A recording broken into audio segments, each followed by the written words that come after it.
आज के लेक्चर में हम स्टार्ट करेंगे करंट डेंसिटी। कल हमने पढ़ा था ओहम्स लॉ क्या होता है और उसका डेरिवेशन मीन्स ओहम्स लॉ की स्केलर फॉर्म को स्टडी किया था। आज हम पढ़ेंगे ओहम्स लॉ की वेक्टर फॉर्म। बट उससे पहले हमें पता होना चाहिए करंट डेंसिटी क्या होती है। करंट डेंसिटी को हम कैसे डिफाइन करेंगे? It is defined as amount of current flowing per unit area. Amount of current flowing per unit area. For example, इसको समझाने के लिए हम लेते हैं एक कंडक्टर लिया हमने, इस तरह से ये हमने कंडक्टर लिया, इसके अंदर से करंट फ्लो कर रहा है इस डायरेक्शन के अंदर। तो ये तो हो गया amount of current flowing means I. अब पर यूनिट एरिया, एक यूनिट एरिया के अंदर से, बट इन्होंने कंडीशन भी दी है, when area is held perpendicular to the direction of current. Means हम इस एरिया पे निकाल सकते हैं या फिर इसके बीच में कोई भी एक पर्टिकुलर एरिया हमने कंसीडर कर लिया। हमें वो एरिया लेना है जो एरिया करंट के साथ 90 डिग्री का एंगल बनाएगा। सिर्फ हम तभी करंट डेंसिटी को डिफाइन कर सकते हैं। अब हम यहाँ पर लेंगे, जैसे हमने बीच में से कोई भी एक एरिया कंसीडर कर लिया कि ये एक पर्टिकुलर एरिया है। अब इस एरिया के बीच में और करंट की डायरेक्शन के बीच में कितने डिग्री का एंगल है? 90 डिग्री का। तो उस टाइम पे करंट डेंसिटी को हम डिफाइन करेंगे करंट डिवाइड बाय एरिया, और करंट डेंसिटी को हम रिप्रेजेंट करते हैं J से। अब J क्या होता है? एक वेक्टर क्वांटिटी होती है। तो जब भी कोई भी एरिया करंट के ऊपर 90 डिग्री का एंगल बनाएगा तो उस टाइम पे हम करंट डेंसिटी को डिफाइन करेंगे amount of current flowing per unit area when area is held perpendicular to the direction of current. अब हमने यहाँ पे देखा था कि हम कभी भी एरिया को परपेंडिकुलर नहीं मानते हैं, हम एरिया की बजाय एरिया वेक्टर को कंसीडर करते हैं। मीन्स फॉर एग्जांपल, जैसे हमने ये एक सरफेस कंसीडर कर लिया तो इसका एरिया वेक्टर क्या होगा? जो इस सरफेस के ऊपर परपेंडिकुलर होगा और आउटवर्ड डायरेक्शन में शो करेगा, तो उसको हम क्या बोलते हैं? Area vector. तो इसका एरिया वेक्टर भी हमने ये ले लिया n unit vector. N unit vector को हमने माना है यहाँ पे कि ये एरिया वेक्टर है।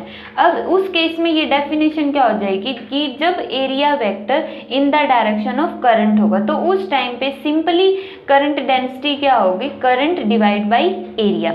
और यहाँ पे डायरेक्शन किस जो करंट डेंसिटी की डायरेक्शन है वो किसके डायरेक्शन में होगी? एरिया के डायरेक्शन में।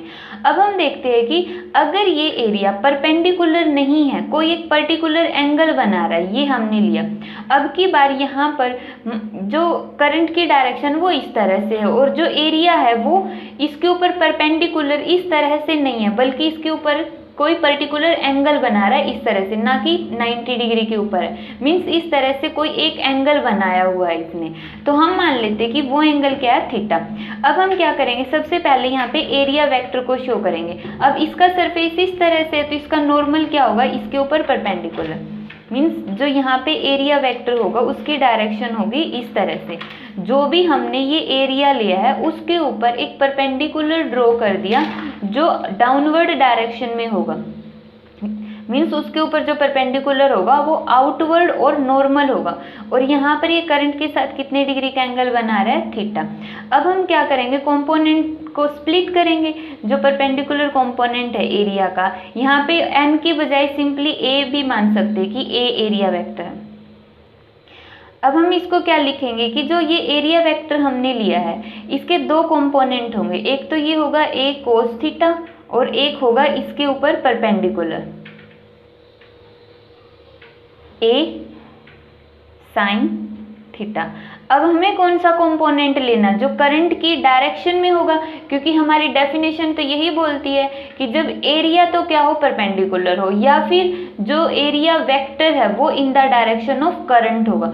सिर्फ तभी हम करंट डेंसिटी को डिफाइन करेंगे। अब इस केस में तो ठीक है कि जो एरिया है वो परपेंडिकुलर था, बट यहाँ पे एरिया परपेंडिकुलर नहीं है, तो जो कंपोनेंट यहाँ पे करंट की डायरेक्शन में परपेंडिकुलर होगा या फिर एरिया का जो एरिया वेक्टर का जो कंपोनेंट करंट की डायरेक्शन में होगा। यहाँ पे दो पॉइंट्स है, मैं दोबारा से बता देती हूँ। या तो हम एरिया को कंसीडर करेंगे या फिर एरिया वेक्टर को ले लो। मैं एरिया वेक्टर को कंसीडर करके बता रही हूँ कि जब एरिया वेक्टर करंट की डायरेक्शन में होगा सिर्फ तभी हम करंट डेंसिटी को डिफाइन करेंगे। अब एरिया वेक्टर कौन सा है करंट की डायरेक्शन में, ए कोस थीटा, ए साइन थीटा करंट के परपेंडिकुलर है तो हम इसको कंसीडर नहीं करेंगे, तो हमने लिया ए कोस थीटा। तो इस टाइम पे करंट डेंसिटी को हम कैसे डिफाइन करेंगे, current divide by A cos of theta. अब ये थीटा की वैल्यू कुछ भी हो सकती है। अब हम यहाँ से क्या निकालेंगे, करंट की वैल्यू, तो current is equal to J A cos of theta. और अगर हम इसको डॉट प्रोडक्ट में लिखेंगे तो current is equal to current density dot A. तो ये आ गया हमारे पास करंट का फॉर्मूला करंट डेंसिटी की फॉर्म में। करंट डेंसिटी को डिफाइन करने के लिए हमने क्या कंसीडर किया है कि या तो पूरा का पूरा एरिया परपेंडिकुलर हो करंट की डायरेक्शन में या फिर एरिया वेक्टर करंट की डायरेक्शन में हो, तो हमने एरिया वेक्टर को करंट की डायरेक्शन में लिया। इसी तरह यहाँ पे एरिया वेक्टर का ए कोस थीटा कंपोनेंट करंट की डायरेक्शन में, इसलिए हमने सिर्फ ए कोस थीटा लिया। तो यहाँ पे हमने स्टडी किया करंट डेंसिटी। अब हम देखते हैं microscopic form of Ohm's law. अब ओहम्स लॉ की माइक्रोस्कोपिक फॉर्म को स्टडी करने के लिए या फिर हम बोलेंगे Ohm's law in vector form. Scalar form हमने पढ़ी थी, स्केलर फॉर्म क्या थी, v is equal to I R. अब हम देखेंगे इसकी वेक्टर फॉर्म। तो वेक्टर फॉर्म को डिराइव करने के लिए हम करंट मान के चलते कि करंट का फॉर्मूला हमने क्या डिराइव किया था, n e A v d. ये फॉर्मूला हम डिराइव कर चुके और हमें पता है ड्रिफ्ट वेलोसिटी का फॉर्मूला भी हमने स्टडी किया था, क्या होता है, ई टाउ बाई एम। अब हम इसकी वैल्यू पुट करेंगे करंट के अंदर, n e a, drift velocity की जगह हमने पुट किया tau by m. Simply bracket खोलेंगे तो आएगा हमारे पास n e square a e tau by m. तो यहाँ से हमें क्या करना है, एरिया को लेफ्ट हैंड साइड में लेके आओ। Current divide by area is equal to n e square tau e by m. अब हमें पता है करंट डिवाइड बाई एरिया किसके इक्वल होता है, करंट डेंसिटी J। तो J इज इक्वल टू आ गया n e square tau e by m. अब यहाँ से देखो ये चीज़ हमने क्या देखी थी, कल के लेक्चर में हमने स्टडी किया था कि रो का फॉर्मूला क्या होता है, rho is equal to m divide by n e square tau. तो ये किसके इक्वल हो गया, 1 बाई रो। तो यहाँ पे हम इसको लिख सकते हैं 1 बाई रो ई। तो यहाँ से क्या मिल गया हमें, J is equal to 1 by rho किसके इक्वल होता है, sigma. J is equal to sigma E। Current density is equal to conductivity multiply by electric field. यही क्या होती है, microscopic form of Ohm's law या फिर Ohm's law in vector form. Means अगर एग्जाम में ये आता है कि microscopic form of Ohm's law लिखो तो हम करंट के डेरिवेशन से स्टार्ट करेंगे कि जो करंट है वो कहाँ से आया है। अगर लेंथी क्वेश्चन 5 मार्क्स का क्वेश्चन है और अगर शॉर्ट में पूछा 2 मार्क्स में, तो हम डायरेक्ट लिखेंगे कि जब भी हम किसी भी वायर के ऊपर पोटेंशियल डिफरेंस अप्लाई करते हैं तो उस टाइम पे वायर के अंदर करंट फ्लो करेगा और जिसकी वैल्यू होगी n e A v d. फिर हमने ड्रिफ्ट वेलोसिटी की वैल्यू को पुट किया है और वहाँ से हमने करंट डेंसिटी की फॉर्म में फॉर्मूला बना लिया, J is equal to sigma E। इसको हम बोलते हैं microscopic form of Ohm's law या फिर Ohm's law in vector form.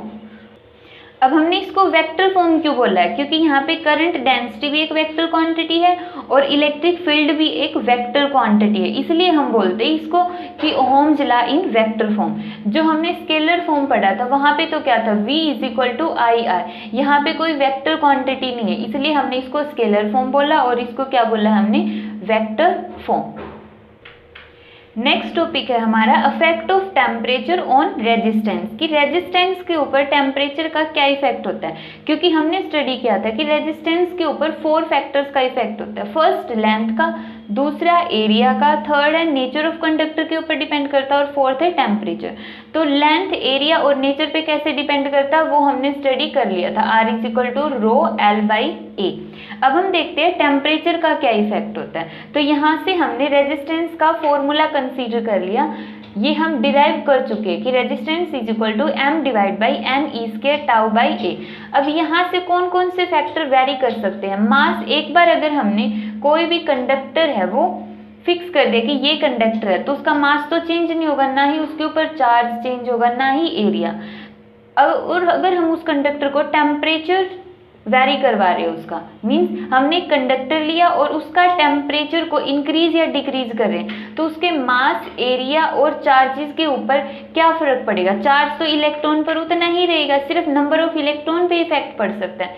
Means charge inversely proportional to n और टाउ। यहाँ से बाकी फैक्टर्स के ऊपर टेम्परेचर का कोई भी इफेक्ट नहीं पड़ेगा।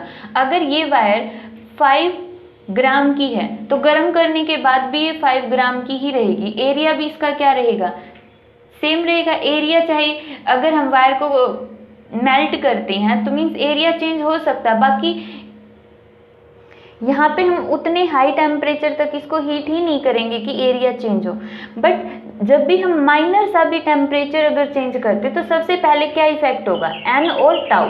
किस तरह से इफेक्ट होगा यहाँ पे? अब ये देखते हैं कि जो हमने कंडक्टर लिया है, ये वायर किसके लिए है? एक कंडक्टिंग मटेरियल के लिए।